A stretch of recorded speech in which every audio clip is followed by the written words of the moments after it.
సహకారంలో ఆంధ్రప్రదేశ్ ప్రభుత్వ ఉగాది వేడుకలు జరుగుతున్నాయి. లైవ్ లో చూద్దాం.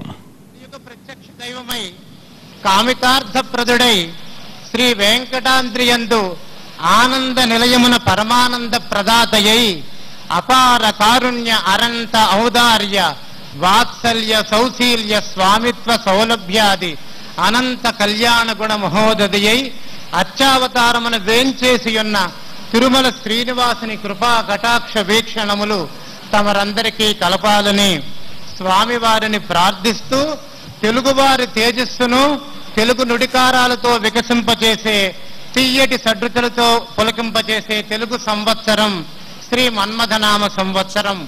మన్మథ అనగా మనస్సుని మదింపచేసేది. మన్మధుడు అనగా శ్రీకృష్ణ పరమాత్మ యొక్క అంశము. మనం గోవింద గోవింద అని ఆర్తితో అన్న తడవే తన గుండెనెవరో పిండిస్తున్నారని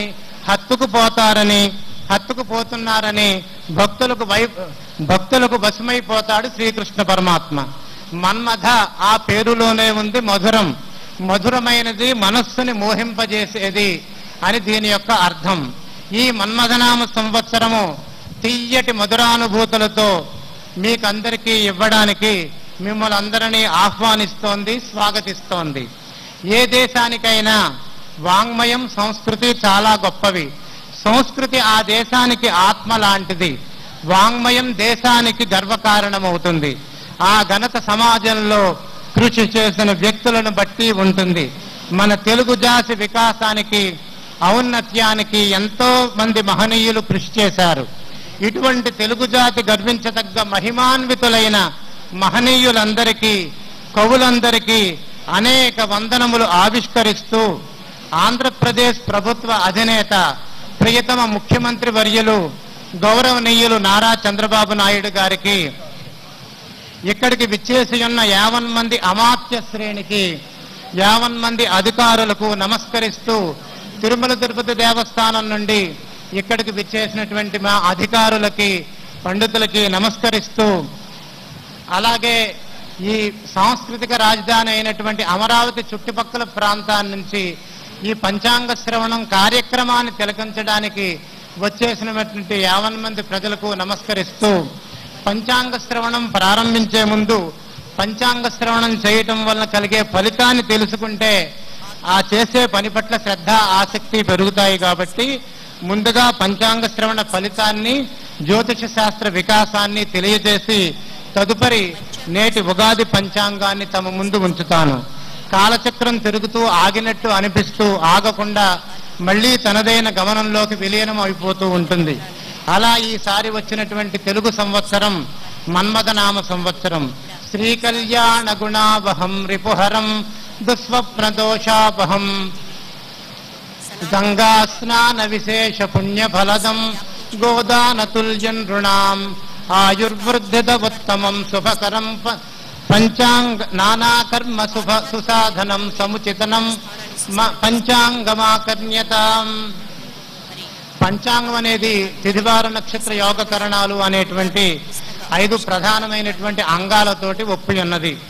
మరి ఈ పంచాంగ శ్రవణం చేయటం మూలంగా ఎటువంటి ఫలితం మనకు కలుగుతుంది అనేదానికి, సమస్త జగత్తుకి లక్ష్మీప్రదాన్ని ఇచ్చేటువంటిది, ఒక్క చెడు స్వప్నం కలగటం మూలంగా వచ్చేటువంటి దుష్ఫలితాన్ని నివారించేటువంటిది, ఒక్కసారిగా పవిత్రమైన గంగా నదిలో స్నానం చేస్తే ఏ విధమైనటువంటి పుణ్య ఫలితం కలుగుతుందో ఆ భావనను ఇచ్చేటువంటిది, గోవును దానం చేయటం మూలంగా వచ్చే ఫలితాన్ని ఇచ్చేటువంటిది, సమస్త జనులకు మంచి కార్యక్రమాలు చేయటానికి ఉత్తమమైనటువంటి ఆరోగ్యం కావాలి, ఆయుర్దాయం కావాలి. అటువంటి ఆయుర్దాయాన్ని సముచితంగా పెంచేటువంటిది, నానా కర్మ సుసాధనం, ఏ కార్యక్రమాలను ఎప్పుడు చేయాలో, ఎప్పుడు చేస్తే సత్ఫలితాలు ఇస్తాయో తెలియజేసేటువంటిది పంచాంగం. అయితే మన భారతీయ సంస్కృతిలో వేదవాంగ్మయం చాలా గొప్పది.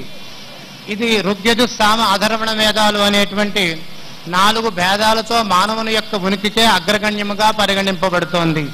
అయితే ఈ వేదములు అనేవి ముడి పదార్థములు. ఈ వేదముల యొక్క అర్థాన్ని తెలుసుకోవడానికి షడంగములు అనేటువంటి 6 శాస్త్రాల యొక్క జ్ఞానం అవసరం. అయితే ఈ షడంగాలు అనేవి ఏంటి అంటే, మనకి శిక్షా శాస్త్రము, వ్యాకరణ శాస్త్రము, ఛందశాస్త్రం, నిరుక్త శాస్త్రం, జ్యోతిష్ శాస్త్రం, కల్పశాస్త్రం. మానవుని యొక్క శరీరంలో ముక్కు, చెవులు, కళ్ళు, నాలుక, చేతులు, ఈ విధంగా పంచేంద్రియాల్లో నేత్రాలకి ఎటువంటి ప్రాధాన్యత ఉంటుందో అటువంటి ప్రాధాన్యం మన షడంగాల్లో జ్యోతిష్ శాస్త్రానికి ఉంది. జ్యోతిష్ శాస్త్రం అంటే కాలగర్భంలో దాగి ఉన్న జ్యోతిని ప్రకాశింపజేసి తద్వారా మానవుని యొక్క సుఖజీవన సంసార యాత్రకు తోడ్పడేదే జ్యోతిష్ శాస్త్రం. జ్యోతిష్ శాస్త్రం మహాపుణ్యం ప్రత్యక్షమవిగోపితం చంద్రార్కౌ సాక్షిణౌ తత్ర శ్రౌత స్మార్తాది సాధనం స్కంధత్రయాత్మకం